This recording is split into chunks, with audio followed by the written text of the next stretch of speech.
അന്താരാഷ്ട്ര sports summit of കേരളയുടെ ഭാഗമായുള്ള ടൂർ ദി കേരള സൈക്ലത്തോണിന് ചെർപ്പുളശ്ശേരിയിലും പട്ടാമ്പിയിലും സ്വീകരണം നൽകി.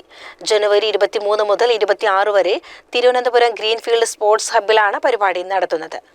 ആഗോള വ്യാപകമായി കായിക മേഖലയിലെ സാധ്യതകൾ ഉറപ്പിക്കുന്നതിനും കേരളത്തിലെ കായിക മേഖല കൂടുതൽ ശക്തിപ്പെടുന്നതിനും ലക്ഷ്യമിട്ട് നടത്തുന്ന അന്താരാഷ്ട്ര സ്പോർട്സ് സമ്മിറ്റ് ഓഫ് കേരളയുടെ ഭാഗമായാണ് ടൂർ ദി കേരള സൈക്ലത്തോൺ സംഘടിപ്പിക്കുന്നത്. ജനുവരി 23 മുതൽ 26 വരെ തിരുവനന്തപുരം ഗ്രീൻഫീൽഡ് സ്പോർട്സ് ഹബ്ബിലാണ് പരിപാടി നടത്തുന്നത്. കാസർഗോഡ് നിന്നും ആരംഭിച്ച് തിരുവനന്തപുരം വരെ നടക്കുന്ന സൈക്ലത്തോൺ പാലക്കാട് ജില്ലയിൽ പര്യടനം നടത്തി.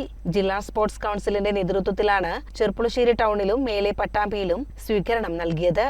ചെർപ്പുളശ്ശേരിയിലെ സ്വീകരണം വിജയിപ്പിക്കാനും എത്തിച്ചേർന്നിട്ടുള്ള ഏറ്റവും പ്രിയപ്പെട്ട കായിക പ്രവർത്തകർ, നാട്ടുകാർ, മാധ്യമ സുഹൃത്തുക്കളെ എല്ലാവർക്കും ആദ്യമേ തന്നെ പാലക്കാട് ജില്ലാ സ്പോർട്സ് കൗൺസിലിന്റെ പേരിലുള്ള ഊഷ്മളമായിട്ടുള്ള ആശംസകളും അഭിവാദനങ്ങളും അറിയിക്കുകയാണ്.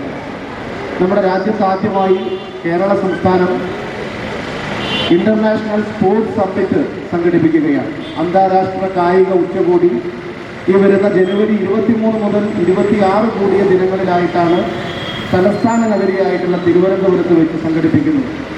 സംസ്ഥാനത്തിന് ഒരു കായികമയം രൂപീകരിക്കുക എന്ന ലക്ഷ്യത്തോടെയും കായിക സമ്പദ്ഘടന ശക്തിപ്പെടുത്തുക എന്ന ലക്ഷ്യത്തോടെയുമാണ് ഇത്തരത്തിലുള്ള സമ്മിറ്റ് കേരളത്തിന്റെ ചരിത്രത്തിലാദ്യമായി സംഘടിപ്പിക്കുന്നത്. ചെർപ്പുളശ്ശേരിയിൽ കെ പ്രേംകുമാർ MLA, നഗരസഭാ ചെയർമാൻ P രാമചന്ദ്രൻ, പട്ടാമ്പിയിൽ നഗരസഭാ ചെയർപേഴ്സൺ O ലക്ഷ്മിക്കുട്ടി എന്നിവർ പങ്കെടുത്തു.